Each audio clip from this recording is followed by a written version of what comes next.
I'm going to tell you a little bit about my TEDx Houston talk. I woke up the morning after I gave that talk with the worst vulnerability hangover of my life. And I actually didn't leave my house for about 3 days.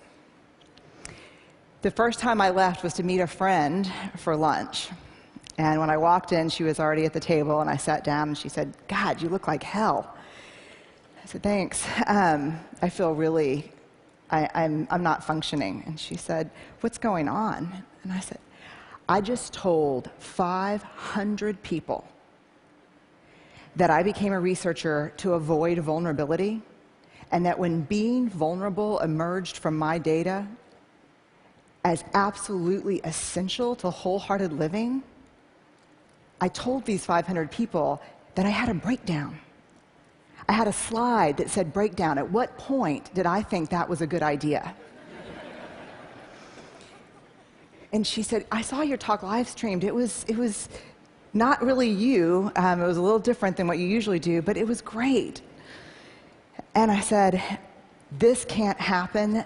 YouTube, they're putting this thing on YouTube, and we're going to be talking about 600, 700 people." And she said, "Well, I think, it's too late." And I said, "Let me ask you something." And she said, "Yeah." And I said, "Do you remember when we were in college and really wild and kind of dumb?" She said, "Yeah." And I said, "Remember when we leave a really bad message on our ex-boyfriend's answering machine? Then we'd have to break into his dorm room and then erase the tape." And she goes, "No." So, of course, the only thing I could think of to say at that point was, "Yeah, me neither. Yeah, me neither." And I'm thinking to myself, "Brene, what are you doing? What are you doing? Why did you bring this up? Have you lost your mind?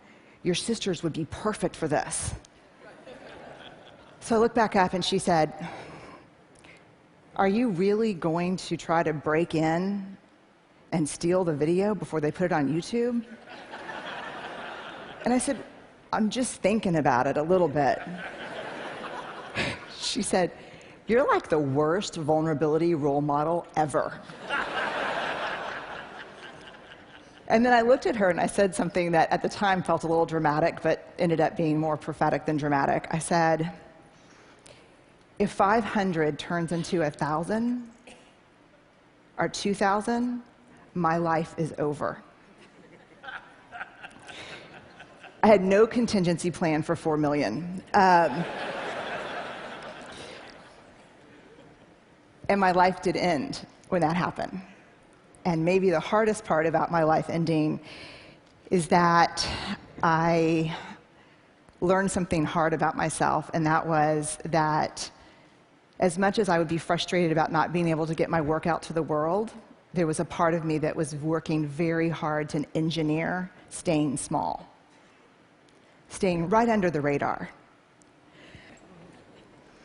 But I want to talk about what I've learned. There's 2 things that I've learned in the last year. The first is vulnerability is not weakness. And that myth is profoundly dangerous. Let me ask you honestly, and I'll give you this warning. I'm trained as a therapist, so I can outweight you uncomfortably. So if you could just raise your hand, that would be awesome. How many of you, honestly, when you're thinking about doing something vulnerable or saying something vulnerable, think, "God, vulnerability is weakness. This is weakness"? How many of you think of vulnerability and weakness synonymously? The majority of people. Now let me ask you this question. This past week at TED, how many of you, when you saw vulnerability up here, thought it was pure courage? Vulnerability is not weakness. I define vulnerability as emotional risk, exposure, uncertainty. It fuels our daily lives. And I've come to the belief, this is my 12th year doing this research, that vulnerability is our most accurate measurement of courage. To be vulnerable, to let ourselves be seen, to be honest. One of the weird things that's happened is after the TED explosion, I got a lot of offers to speak all over the country. Everyone from schools and parent meetings to Fortune 500 companies. And so many of the calls went like this: hey, Dr. Brown, we loved your TED Talk. We'd like you to come in and speak. We'd appreciate it if you wouldn't mention vulnerability or shame. So, what would you like for me to talk about? There's three big answers. This is mostly, to be honest with you, from the business sector: innovation, creativity, and change. So let me go on the record and say, vulnerability is the birthplace of innovation, creativity, and change.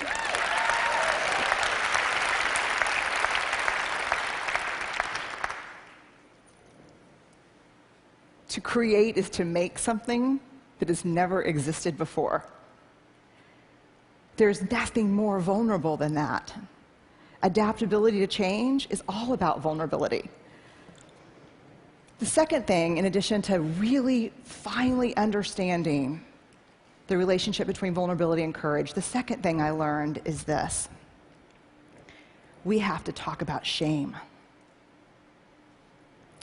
And I'm going to be really honest with you. When I became like a vulnerability researcher, and that became the focus because of the TED Talk, and I'm not kidding that. I'll give you an example. About 3 months ago, I was in a sporting goods store buying goggles and shin guards and all the things that parents buy at the sporting goods store. About from 100 feet away, this is what I hear: vulnerability TED, vulnerability TED.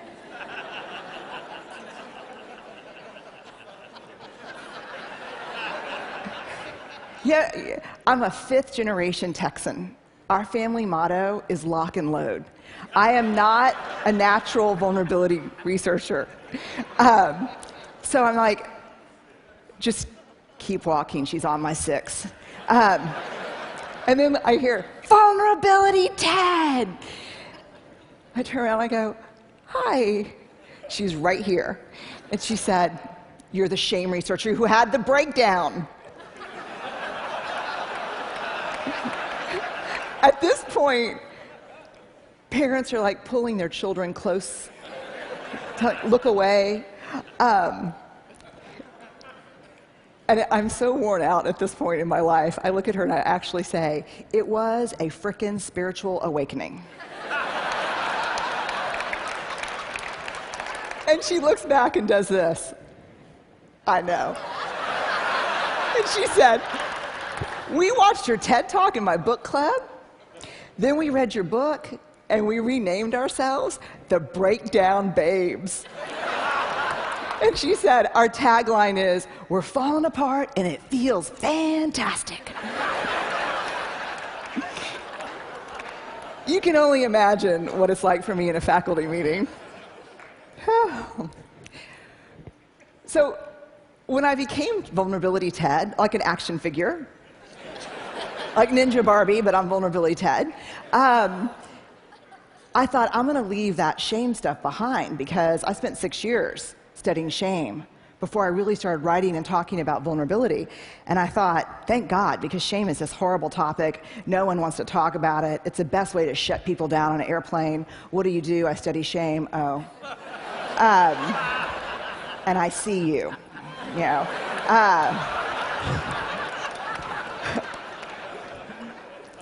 But in surviving this last year, I was reminded of a cardinal rule, not a research rule, but a moral imperative from my upbringing. You gotta dance with the one who brung you. And I did not learn about vulnerability and courage and creativity and innovation from studying vulnerability. I learned about these things from studying shame. And so I want to walk you in to shame. Jungian analysts call shame the swampland of the soul. And we're going to walk in, and the purpose is not to walk in and, you know, construct a home and live there. It is to put on some galoshes and walk through and find our way around. Here's why. We heard the most compelling call ever to have a conversation in this country, and I think globally, around race, right? Yes, we heard that. Yes? Cannot have that conversation without shame.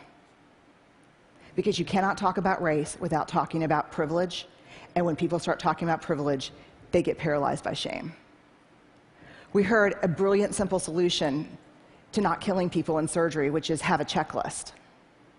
You can't fix that problem without addressing shame, because when they teach those folks how to suture, they also teach them how to stitch their self-worth to being all-powerful. And all-powerful folks don't need checklists. And I had to write down the name of this TED Fellow so I didn't mess it up here. Mishkin Ingawale. I hope I did right by you. I saw the TED Fellows my first day here, and he got up and he explained how he was driven to create some technology to help test for anemia because people were dying unnecessarily. And he said, I saw this need, so you know what I did? I made it. And everybody just burst into applause, and they were like, yes! And he said, and it didn't work. And then I made it 32 more times. And then it worked. You know what the big secret about TED is? I can't wait to tell people this. I guess I'm doing it right now. This is like the failure conference. No, it is. You know why this place is amazing? Because very few people here are afraid to fail. And no one that gets on the stage so far that I've seen has not failed. I have failed miserably, many times. I don't think the world understands that because of shame. There's a great quote that saved me this past year by Theodore Roosevelt. A lot of people refer to it as the man in the arena quote. And it goes like this: it is not the critic who counts. It is not the man who sits and points out how the doer of deeds could have done things better and how he falls and stumbles. The credit goes to the man in the arena, whose face is marred with dust and blood and sweat. But when he's in the arena, at best, he wins, and at worst, he loses. But when he fails, when he loses, he does so daring greatly. And that's what this conference to me is about. That's what life is about daring greatly, about being in the arena.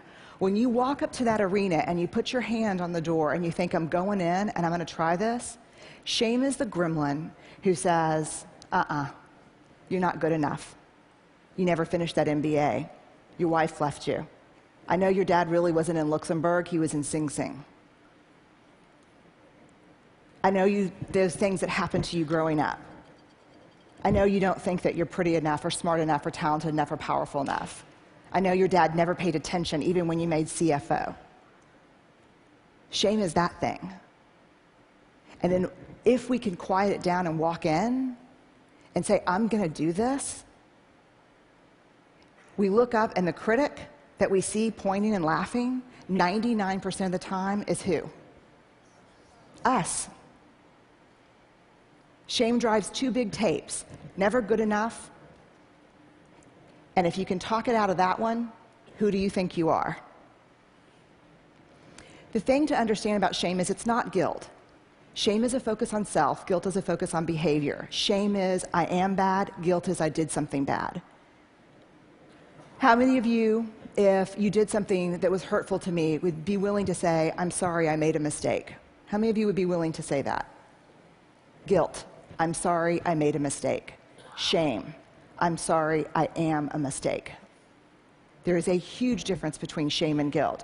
And here's what you need to know.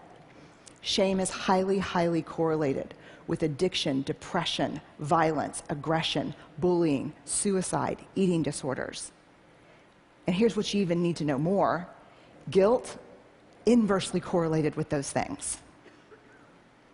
The ability to hold something we've done or failed to do up against who we want to be is incredibly adaptive. It's uncomfortable, but it's adaptive. The other thing you need to know about shame is it's absolutely organized by gender.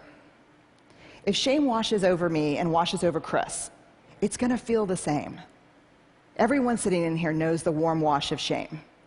We're pretty sure that the only people who don't experience shame are people who have no capacity for connection or empathy. Which means, yes, I have a little shame, no, I'm a sociopath. So I would opt for yes, you have a little shame. Shame feels the same for men and women, but it's organized by gender. For women, the best example I can give you is Anjali, the commercial. I can put the wash on the line, pack the lunches, hand out the kisses, and be work at 5 to 9. I can bring home the bacon, fry it up in the pan, and never let you forget you're a man. For women, shame is do it all, do it perfectly, and never let them see you sweat. I don't know how much perfume that commercial sold, but I guarantee you it moved a lot of antidepressants and anti-anxiety meds. Shame for women is this web of unattainable, conflicting, competing expectations about who we're supposed to be. And it's a straitjacket. For men, shame is not a bunch of competing, conflicting expectations. Shame is one. Do not be perceived as what? Weak. I did not interview men for the first 4 years of my study. And it wasn't until a man looked at me one day after a book signing and said, I love what you have to say about shame. I'm curious why you didn't mention men. And I said, I don't study men. And he said, that's convenient. And I said, why? And he said, because you say to reach out, tell our story, be vulnerable. But you see those books you just signed for my wife and my 3 daughters? I said, yeah. They'd rather me die on top of my white horse than watch me fall down. When we reach out and be vulnerable, we get the shit beat out of us. And don't tell me it's from the guys and the coaches and the dads. Because the women in my life are harder on me than anyone else. So I started interviewing men and asking questions. And what I learned is this. You show me a woman who can actually sit with a man in real vulnerability and fear, I'll show you a woman who's done incredible work. You show me a man who can sit with a woman who's just had it. She can't do it all anymore. And his first response is not, I unloaded the dishwasher. But he really listens, because that's all we need. I'll show you a guy who's done a lot of work. Shame is an epidemic in our culture. And to get out from underneath it, to find our way back to each other, we have to understand how it affects us and how it affects the way we're parenting, the way we're working, the way we're looking at each other. Very quickly, some research by Mahalik at Boston College. He asked, what do women need to do to conform to female norms? The top answers in this country: nice, thin, modest, and use all available resources for appearance. When he asked about men, what do men in this country need to do to conform with male norms? The answers were always show emotional control, work is first, pursue status, and violence. If we're going to find our way back to each other, we have to understand and know empathy, because empathy is the antidote to shame. If you put shame in a petri dish, it needs 3 things to grow exponentially: secrecy, silence, and judgment. If you put the same amount of shame in a petri dish and douse it with empathy, it can't survive. The 2 most powerful words when we're in struggle: me too. And so I'll leave you with this thought. If we're going to find our way back to each other, vulnerability is going to be that path. And I know it's seductive to stand outside the arena, because I think I did it my whole life, and think to myself, I'm going to go in there and kick some ass when I'm bulletproof and when I'm perfect. And that is seductive. But the truth is, that never happens. And even if you got as perfect as you could and as bulletproof as you could possibly muster, when you got in there, that's not what we want to see. We want you to go in. We want to be with you and across from you.